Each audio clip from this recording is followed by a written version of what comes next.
All right, the Reds, it is the Spion Kop. My name's Pete Bolster. I have Ashley Johnson with me, who's my good mate. He's making his debut. It's Champions League news day, isn't it? Champions League draw day, should I say. It's Galatasaray in the next round. It had to be one of the two. We will be speaking about Galatasaray. We will be speaking if it's worth going away first, because automatically you'd always assume that away fixture is the fixture that you should be getting. I'm not so sure about that. We'll look at the game this weekend, Liverpool versus West Ham. We'll look at team news. Is Florian Wirtz back? Is he not? And if he isn't, how are we going to cope with that? Is it a must-win? Are Liverpool doing enough at the moment to secure Champions League for next season? All of that we'll delve into, probably a little bit more.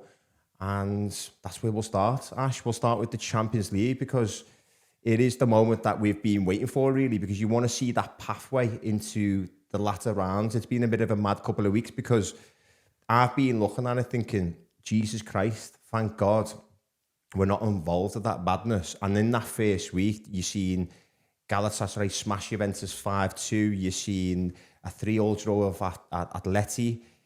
PSG, you're seeing even in the second leg against Monaco, that was a bit mad as well. I was just looking at it thinking, these were all really highly contested games. And our reward in that moment was not to be participating in this couple of weeks or week or so in this round of fixtures. Now we're in the latter rounds. How are you feeling about all of that, and how are you feeling about our potential opponent? Well, looking at the draw now, we're well and truly in that madness, aren't we? We're definitely on the harder side of the pathway.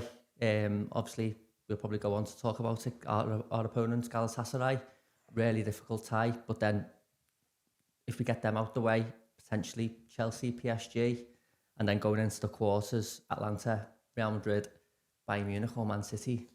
I looked at it today, Ash, and I think you messaged me, it was, and it was like you spoke about the more difficult side of the draw, and I was looking at it thinking, it can't be that bad. And when I looked at it, and then I looked at Arsenal, so I was like, bloody hell, like that for me is a bit of a stinger. If we're going to do it, we're going to do the hard way. But we'll stick with Galatasaray first of all, because we're going to play them on the 10th of March. I've just seen just before that it's going to be a 5:45 kickoff. I don't know if that makes much difference. It does maybe in our lives, getting back from work and having a little look at that. But my question is really is being away from home now an advantage? Because historically, we've watched football all our lives. You want to play, you're the big side, you want to play your a fixture first away from home, or away from home first, should I say. But because there's no away goals, and if you look at it, Galatasaray and that, they've got the mad fans, the mad atmosphere, the stadium, all of that business. If you're them, I'm trying to get into their mindset. You want to go into that fixture at least level. So if they've got the first leg first, like they did against Juventus, they start the game 0-0. Isn't that exactly what they want? Yeah, I'd say so.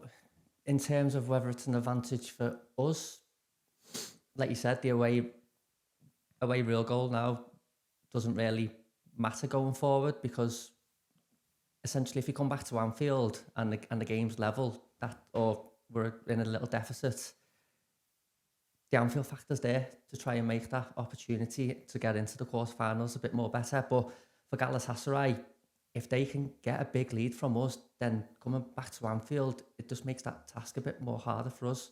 And that Anfield factor, without a doubt, is there. So I'm not ever saying at all that Liverpool haven't got an advantage with having that Anfield factor. We've seen it time and time again. We see it even in league games. You see it when you go a couple of goals down at Anfield, even a half-time or whatever. What my argument is that if Liverpool were to win 2-0 in the first leg at Anfield, let's say it was at Anfield for argument's sake, that atmosphere at Galatasaray wouldn't be the same. Because if you're a Galatasaray fan tearing up and you're 2-0 down or you're 3-1 down, playing the first leg first, it just nullifies the atmosphere. Do you think so? Yeah, I think maybe the opposite. I think they'd still be up for it, because looking at the inconsistencies of Liverpool's performances this season and results, I feel like any team would look at it, do the research and be like, you know what, we're still in this tie, where maybe a couple of years ago under Klopp, you'd be like, this is going to be a bit more dangerous, this. Maybe that's what I'm referring to then, is when we're talking about Klopp and stuff, because or even Liverpool last season. I know we were beaten by PSG, but I'm just thinking, if we're going to be the team, and we'll go on to that in a moment, if we're going to be the team that we want to be in the Champions League now, that's what I'm really referring to. So I'm not really sure it is an advantage as much as historically it is, but it is a good point that you make there. But we are away first, so we'll put it. So what would you rather? Would you rather be away first? Probably, yeah. Just to go back to the Anfield factor. I'm a bit nervy about it, to be honest with you, because we played them earlier in the season. I wasn't impressed with them, but I have watched them against Juventus in the first leg. They were fantastic. I don't know if you watched that yourself. The second leg, I watched the other night, and Galatasaray were taken apart by Juventus. So I've seen both sides of them. I've seen them when they're good, and I've seen them when they're not so good. They're not very good travellers, Turkish clubs in general. And Juventus really should have been out of plain sight. But they play direct. They bother the defenders trying to play out the back. That's where they got a lot of the joy, even in extra time a couple of nights ago. That's where I do worry a little bit, because they have got some good players. They've got Victor Osimhen, they've got Leroy Sané, they've got a centre mid that I can't remember his name. He's a Brazilian lad. They've got some good players. They've even got Ederson in goal, haven't they? Or was that Fenerbahce? Have I got mixed up there? That's Fenerbahce. Yeah, but they've got some really top players anyway. Like we've seen, we've been beaten by them this season. What I'm concerned is that how they play football is how it's been our disadvantage this season. It's been our weakness. It's Arne Slot spoke about it. I even seen them have a long throw against Juventus, and I thought, Jesus Christ. We don't need that. We don't need that. We're trying to get away from that. So everyone talks about the joy of being in the Champions League, of different style, but Galatasaray pose a style that everyone was worried about if we got Atleti. I actually think Galatasaray are more of a problem than maybe what people are thinking, basically. Yeah, 100%. And it proved that when obviously the game that we played against them this season, when we got beat 1-0, I think it's going to be a very, very difficult tie. I just don't think Liverpool are going to get that easy win to put us in the quarterfinals. And I was looking before, and since 2002, I think we played them 7 times. We've only actually won once against them. We've never beat them at their ground, and we've only beat them once. Do you know when it was? That one? Was that in the early 2000s, that one? Potentially, yeah. Yeah. Oh, yeah. And the top of their league, so... It's exactly. And listen, I've just spoke about some of those players that have just gone over there, and they go over to that Turkish league, and listen, they do it for financial reasons, and who can blame them? If someone wants to offer me a contract, I'll go as well. But when you've gone over there and you know it's a lesser league, you've got a point to prove, and they will definitely see that as a point to prove. Victor Osimhen said this week that he didn't want Liverpool because he thought it would be a revenge match, and I interpreted that he thinks Liverpool will be all out for a revenge. I'm not so sure about that. I think Liverpool never really look at a revenge mission. It's about getting through to the next round. I think Arne Slot in particular, he'll see this as a job that he's won the Premier League last season. If he can go as far as possible in the latter stages of the Champions League, I think that's what he's all about. Last season, we were knocked out at this stage. So I disregard Osimhen's words. I just think this is all about business. Are you confident going through? Yeah, Liverpool in the European tie, I'm always confident going through, even with the number of injuries we've got. And again, referring back to our performances this season and inconsistencies there, I think it just depends on the night, what type of Liverpool turn up. We've already seen this season, away to Inter Milan, comfortable win, played really well. Marseille away, again, another brilliant win. We've put some good performances in the Champions League this season. I just hope the Liverpool who turn up in the Premier League don't turn up against these in March. No, exactly. And again, we spoke about that all season, about Liverpool being better. I've just mentioned it just a minute or so ago. In the Champions League, our potential opponents, possibly if we was to beat Galatasaray, would be a Premier League side, and then it could be another Premier League side in the semi-final, and guess what? It could be another Premier League side in the final. So actually, Premier League football, Liverpool need to sort of start adapting to, because these games are going to come thick and fast. I'm looking at, I don't want to go too far ahead. We know that the potential opponents in a semi-final could be Manchester City, it could be Real Madrid, it could be Bayern Munich, it could be Atalanta, who are a difficult opponent we found out a couple of years ago in the Europa League. But PSG and Chelsea if we was to do that thing which we shouldn't do, you shouldn't be thinking that you're going through against Galatasaray and it's such easy. But we've outlined already how difficult that is.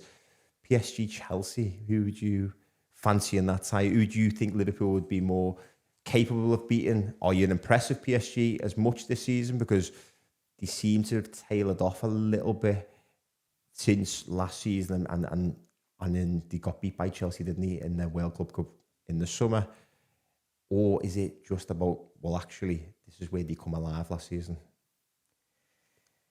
Yeah, I think if we do go through, I think the game against Chelsea and PSG, I think that's a 50-50 tie. And I think if we play either of them, I think that'll be 50-50 as well.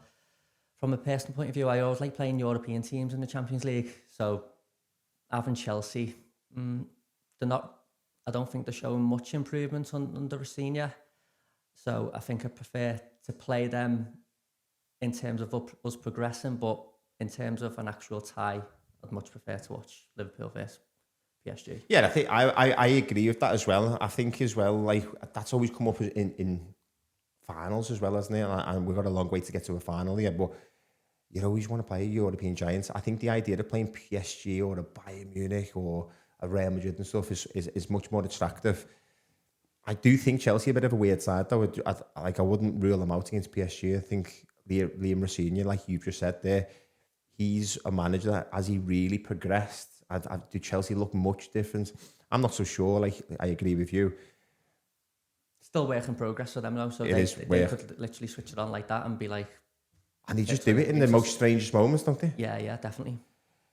PSG, would it be one of those things a bit like Nottingham Forest for Arne Slot, where it would be in his head a little bit? Oh, I can't be dealing with another 12 months of Slot talking about the future PSG game. He slowly but surely started stopping talking about PSG. We just don't want to go down that route again, do we? Absolutely not. Are you confident? Do you think that Liverpool have got any chance? Because to save our season, it has been a very exceptionally poor season. To win the FA Cup, for example, and to qualify for the Champions League, I would argue is a good season. If Liverpool won the Champions League, it would be a special season. Doesn't matter what you've done in the league. You could finish 9th and win the Champions League and it would be special. Are you confident? And I know it's early days. Are you confident Liverpool can actually do that? What, win the Champions League? Win the Champions League. I think it just depends on player availability. Again, we'll probably go on to talk about team selection going forward. Florian Wirtz out at the moment. Alexander Isak. How fit is he gonna be at the later stages of the Champions League? Might be if we get there, and it's a big if. So yeah, it just depends on player availability. That might be the one about Isak, mightn't it? Because he's due back now. Well, he's due back at the end of March, early April. If you could get him fit and firing, how much of a difference that could that make? Massive. He's a finisher, isn't he? I think we've all given our plaudits to Ekitike this season so far, but I think he just needs a bit of a rest at the moment and a bit of help up front, because the likes of Gakpo and Salah, they're not firing on all cylinders at the moment, are they? So getting Isak back, he only needs half a chance, doesn't he, to put the ball on the back of the net? He does. He proved that just before he got injured. There was someone that tweeted me today, because I put a poll on Twitter about can Liverpool win the Champions League. It was in favour of Liverpool, but I don't know if that's just because we're all a bit like, well, we're European royalty and we're optimistic and we want to believe that, so of course we do. One of the things that got mentioned was that Isak, if Isak comes back and how fit and ready he might be or can be, that could make a huge difference. Another one was Ekitike.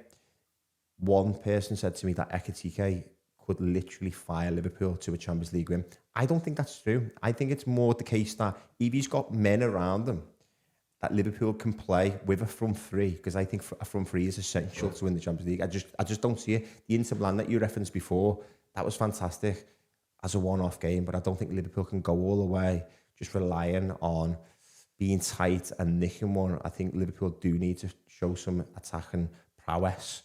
If Isak comes back, it does give you the opportunity then to have multiple players in those attacking positions. Arne Slot said this week, didn't he, about 450 million they spent in the summer. He's only been able to utilise 250 million of that.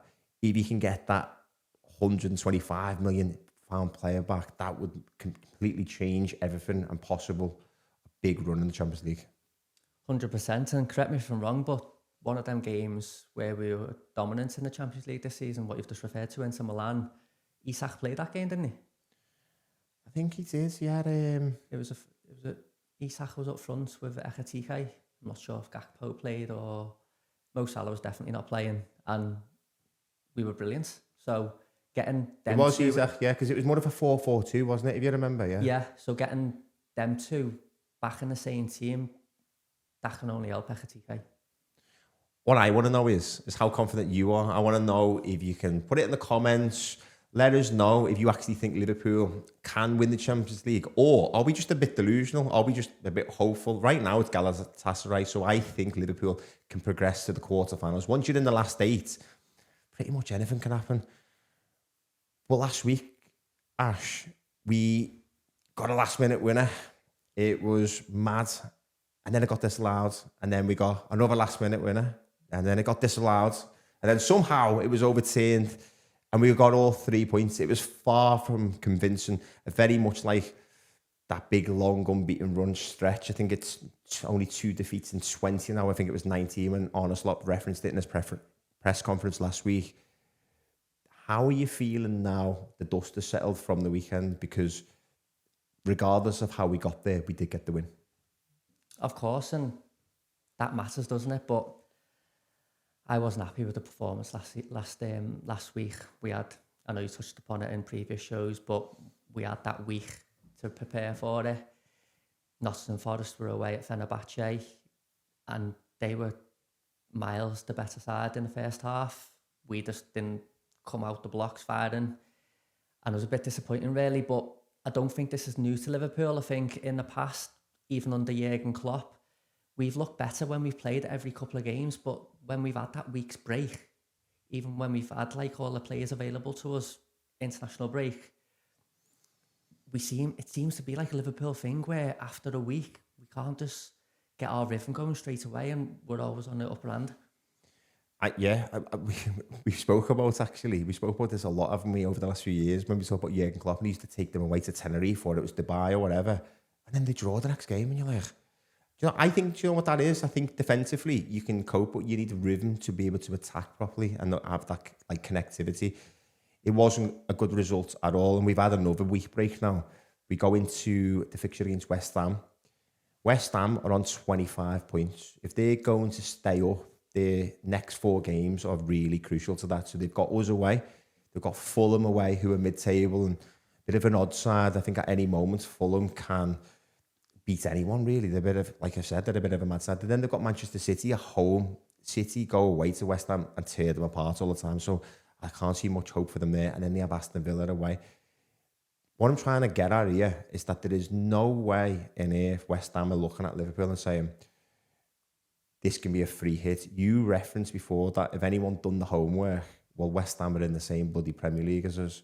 So they'll be looking at Liverpool and thinking, actually, they're not playing well. They might be getting results here and there, but they're not playing well. This is not a free hit, and the pressure's on West Ham to go and get something.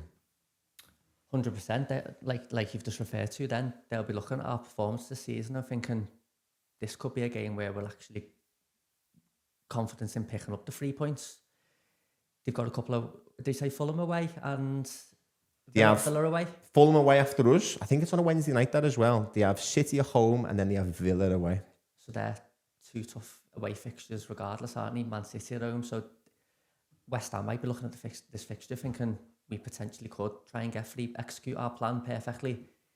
They've seen teams come to Anfield this season, pick up points, so why can't they do it? Do you see anyone else in that scrap with them? So obviously the Forest is so obvious that Forest might go down. I think they're the number 1 contender. Tottenham, too big to go down. They have Fulham away next. They have got Palace at home. They've got us away, and then they've got Forest at home, which is a crucial game. Igor Tudor's come in, and he historically, with all his clubs, he gains more points, and that's why he's coming. He's firefighting. Tottenham still in it, or do you think that's just more like Sky and everyone trying to make the big name? Tottenham's a funny one because it depends how much weight they're putting into the Champions League, because last season they put all their eggs in the Europa League basket, didn't he? And it worked for them because obviously they went on to win it and they took a hit on the league position. I think they finished 17th. Who's to say that won't happen again this season? Obviously, they're not going to win the Champions League, but if they get through to the next round, is that going to affect the league positions? I don't think Spurs will get drawn into this relegation battle where it'll be touch and go for them. I think it will be out of West Ham, Forest, and I think Leeds are above Spurs at the moment, aren't they? So I don't think they'll get dragged into it. Leeds are on 31 points, which is 6 points ahead of West Ham right now. And they've just got that home form, haven't they? They've got that capability of just pulling something out of the bag where you just go, oh. So for me, I think you're right there about Spurs, and it's an excellent point about where they finished 17th last season, which is mad, isn't it? Because they sacked the manager, and I know why they sacked the manager, and I'm not saying it's a wrong decision, but actually aren't they just on par with what they were last season? So there's this misconception at the moment that Spurs are worse than what they are. Well, they're not. They're exactly the same. Exactly the same. What I'm driving at really is that it's Forest or West Ham for me. And with those 4 games, these next 4 for West Ham are so crucial. Key players for West Ham, I'm looking at Jared Bowen. I'm looking at the new lads, Tati, and I can't even remember his name now. Castellanos? Yeah, I can't say it. I hope I pronounced that right. Yeah, well, I'll let you pronounce it. He got 14 in Serie A last season. Goals keep you up. He got 4 against Real Madrid last season as well. So, like I said, goals keep you up. They keep you in the Premier League. If they've got any chance of staying up, it'll be someone like him. It'll be someone like Jared Bowen. He's a fantastic footballer himself, isn't he? Very suited to Liverpool. So if they do go down, maybe we can snatch him. If they're going to be reliant on Jared Bowen, they're going to be reliant on these players. Are you worried at all Saturday for this? I don't think it'll be an easy walk in the park. I think, like you've just referred to there, they've got some good players, and they've got Somerville. He scored against Liverpool a couple of years back when he played for Leeds. Yeah. I think. Was that the Saturday night when we got beat? We got beat, yeah. Was it 3-2 or 3-1 or something like that? I think it was 2-1, and I think they scored in the first 3 or 4 minutes. I think they scored 2 in the first 5 minutes. I think we equalised in that period as well. Correct me if I'm wrong. But they've got quality in the midfield as well. They've got Fernandez, I think they bought from Southampton. He's a good player. They've got Souček. He's obviously a threat from corners, free kicks, set pieces. So he's one to watch. But I think if Liverpool can get an early goal, I think that'll disrupt their plan going forward. And I think we'll come out comfortable winners. I am confident myself, Ash. But Florian Wirtz is missing. So that was mentioned in the press conference today that he's unavailable. I'm hoping he's saving him for the big Champions League run. But he is unavailable. He was unavailable last week, and I know that was only 10 minutes to go before kick-off. So I do get that that's very disruptive. Part of the problem there was then you haven't got a Dom Szoboszlai in midfield and you haven't got a Florian Wirtz. And it was very apparent to me before even kick-off. It wasn't like a hindsight thing. It was like, well, the midfield and the forward line, there was no one to link that. And if you think about it, Szoboszlai played the 10 last season, Wirtz is playing the 10 or the 8, the 10, whatever it is you want to call it. It was very apparent that was the problem. Then it transpired in real life when we were watching it, and they swapped Jones and Szoboszlai back and forth. Are you worried tomorrow that Wirtz is missing and Liverpool will play anything like they did against Forest? Because that to me is a real concern, because it's all right using it as an excuse for one game and it being disruptive. But now that we've had all week to figure out a plan, what do you want to see? It is a worry, but like you've just referred to then, we've had a week to plan for it now. You could have used it for an excuse last week when we had 10 minutes, when it happened 10 minutes before the game kicked off, but they've had a whole week now to prepare a plan in case Wirtz wasn't available for this fixture. But I still think we lack that creativity in the midfield. For me, I'm throwing Szoboszlai back in that midfield, and I'm probably keeping McAllister and Gravenberch in there.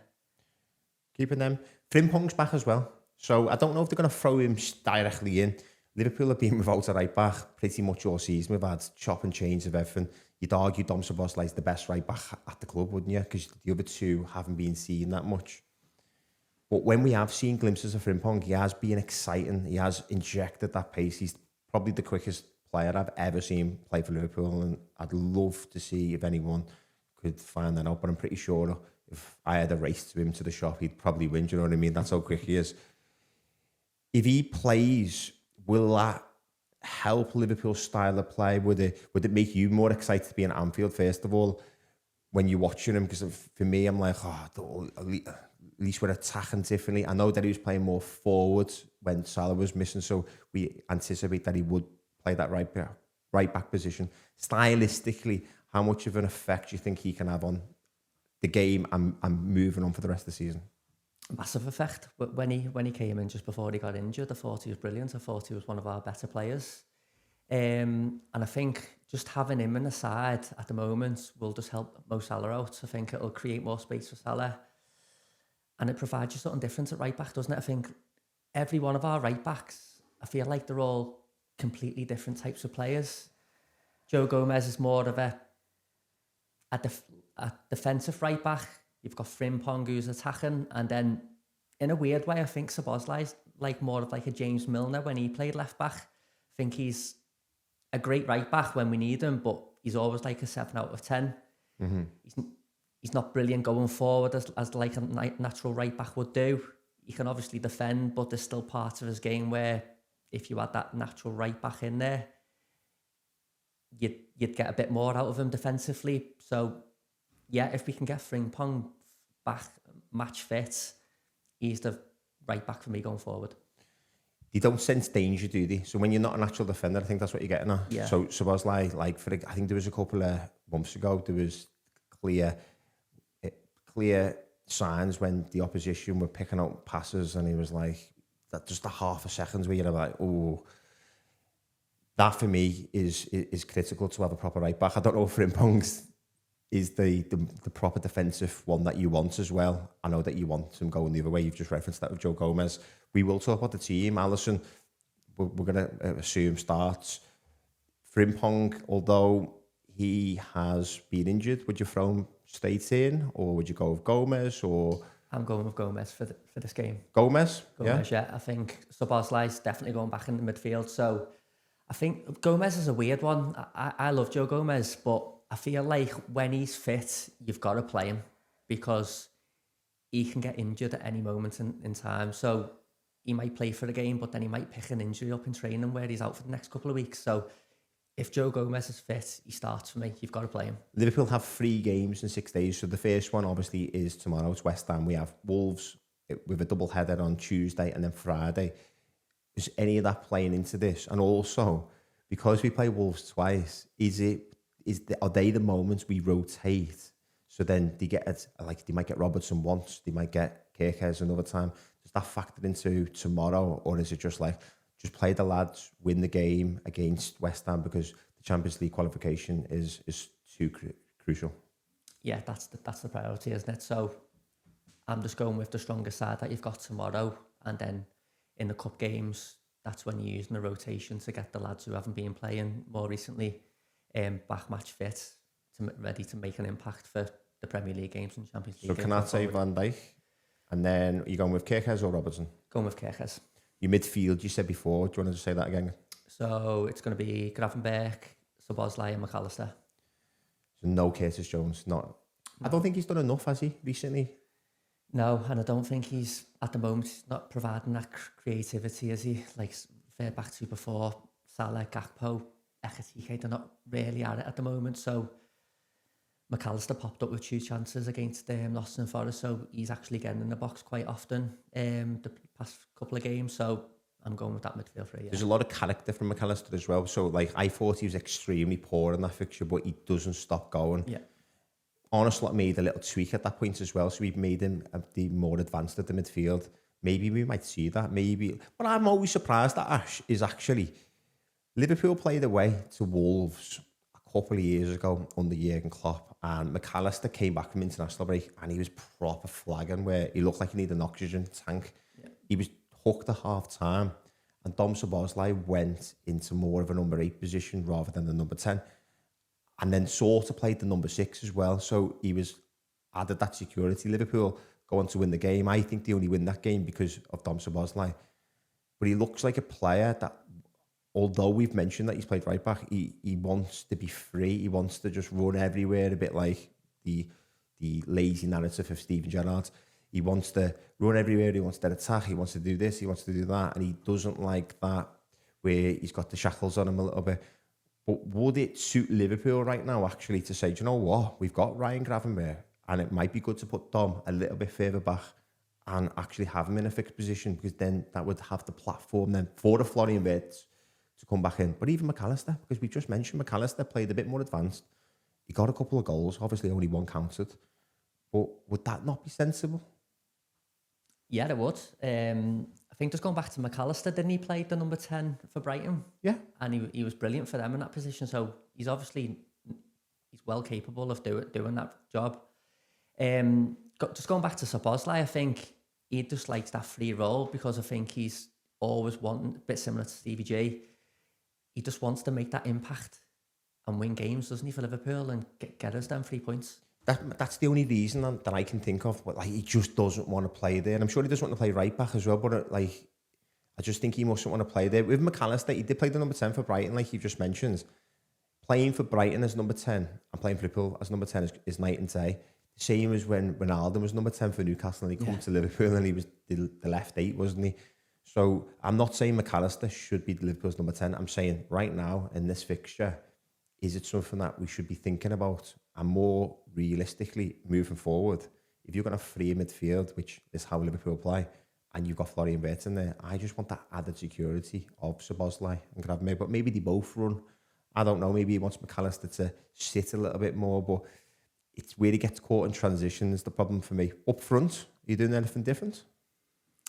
No, I don't think so. I think obviously want to see Ngamoa get a few more minutes, but I just don't think Slot's just going to react to like the fans' pressure to put him, and Jamie Carragher's pressure at the moment to throw him in. I think he'll just go with the Gakpo, Salah, Ekitike. He's going to throw Chiesa on at some point, isn't he? Ngamoa will probably get 10-15 minutes. So yeah, sticking with that. He accused the media of lying about Ngamoa's minutes. I'm going to accuse Arne Slot of lying, because I think when he referenced Jadon Danns last week and why Rio should be playing all those games because of the stress factors that Jadon Danns had. Jadon Danns has played once for Liverpool, so we could argue either way. I'm not throwing one in on Arne Slot. I'm just pointing out actually things can be manipulated either way. And what's clear is Rio should be getting more minutes. Would it surprise you at all, playing at home against the side in the bottom 3, if he did start?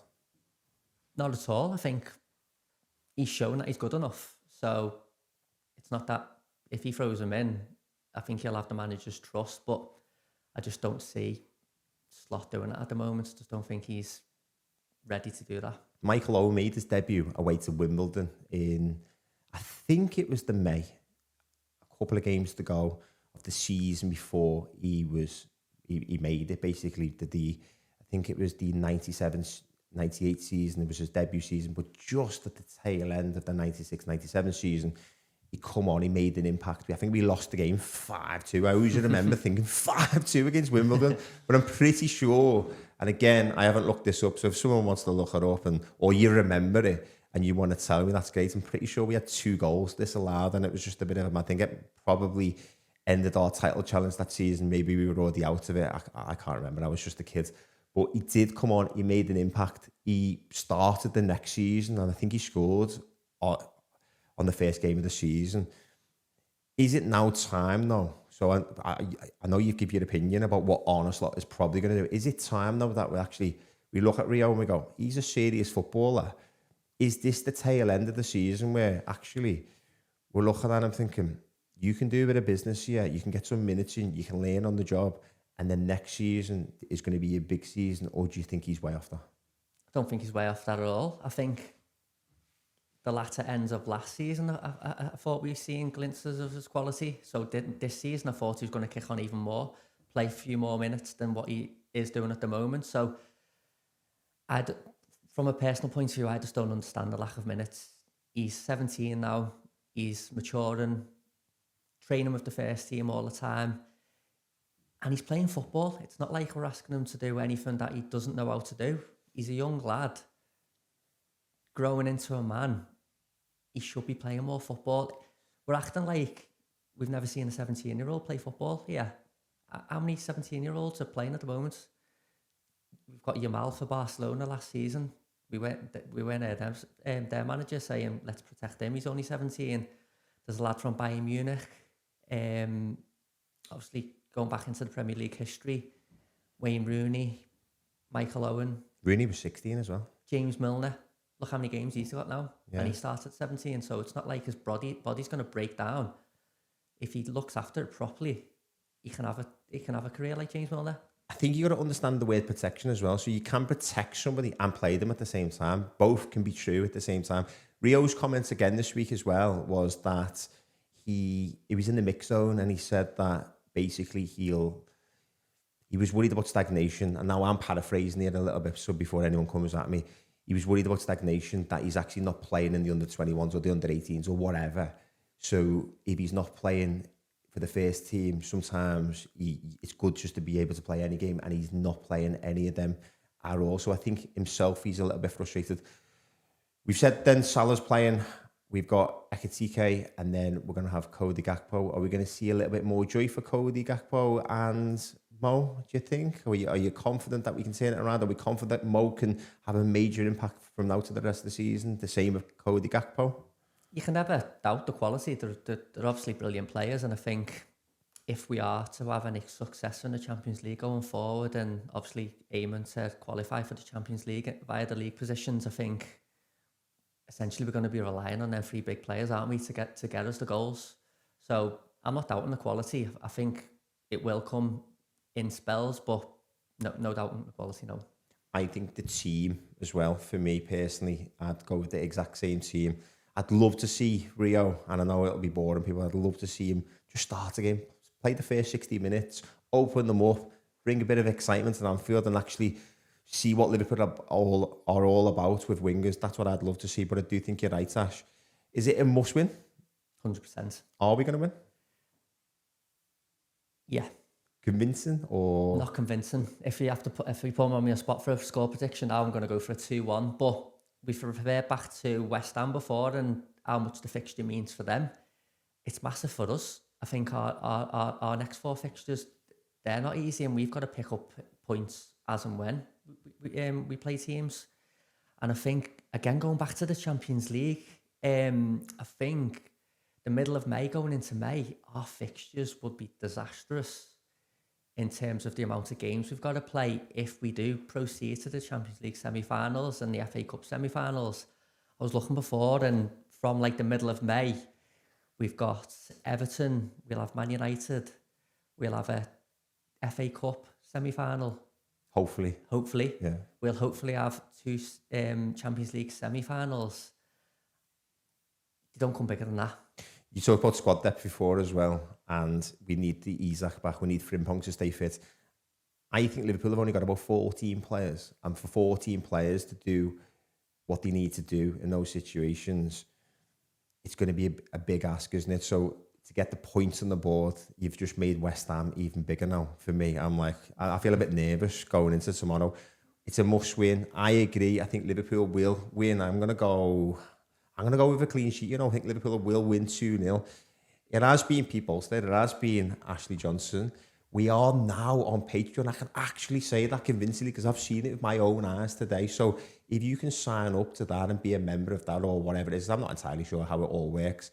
We will be on Spotify this weekend, Apple Podcasts. We are on YouTube. We need those YouTube subscribers to be up because they're not high enough as much as we want. So that would be great if you can do that.